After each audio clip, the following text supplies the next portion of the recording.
Pandian store தொடரில் வீட்டுக்கு வர்ற பாண்டியன் என்ன சொல்ல போகிறாருன்னு எல்லாரும் ஆவலோட எதிர்பார்க்குறாங்க. அவர் வந்து எல்லாரையும் கூப்பிட்றாரு, ராஜையும் கூப்பிட்றாரு. வந்ததுக்கப்புறம், "நீ சொன்னதை யோசித்து பார்த்தோம்ப்பா, டியூஷன் எடுக்கலாம் தப்பு இல்லை. ஆனால் வந்து வீட்டில் கூட்டு வச்சு நான் எடுக்கக்கூடாது, ஓவர் டைம்லாம் பண்ணக்கூடாது. படிப்பு எந்த அளவுக்கும் பாதிக்காத அளவுக்கு தான் டியூஷன் எடுக்கிறேன்னு சொல்கிறாரு. ராஜா சரின்னு சொல்கிறா. ரூமில் வந்து ராஜி மாமா டியூஷனுக்கு சம்மதிப்பான்னு எதிர்பார்க்கல, சம்மதிச்சதில் ரொம்ப சந்தோஷம்னு ராஜேஷ் சொல்கிறா.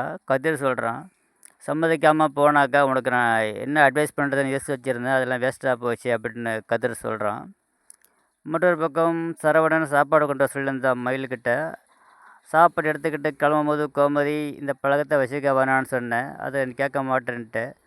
தலையில் வேறு அடிபட்டிருக்கு, அங்கே போனால் எல்லோரும் கேள்வி கேட்பாங்க, எதனால் அடிபட்டிருக்கு அப்படின்னு அட்வைஸ் பண்ணுறாங்க. அந்த நேரத்தில் வர்ற பழனிக்கிட்ட சாப்பாடை கொடுத்து சரவணன்கிட்ட கொடுக்க சொல்லிடுறா மயில். சாப்பாட்டு நேரமாச்சு. சாப்பாட்டோட மயில் வராதனால வெயிட் பண்ணுறா சரவணன். மயில் எடுத்துகிட்டு வருவான எதிர்பார்க்கும்போது பழனி சாப்பாடு கொண்டுட்டு வராரு. பழனி சாப்பாடு கொடுத்த உடனே ஏன் மயில் வரலன்னு கேட்குறான். ஏன் மாப்பிள்ள, நான் சாப்பாடு கொடுத்தா நீ சாப்பிட மாட்டியா, நான் வேணா ஊட்டி கொடுத்தமான்னு பழனி கேட்குறான்.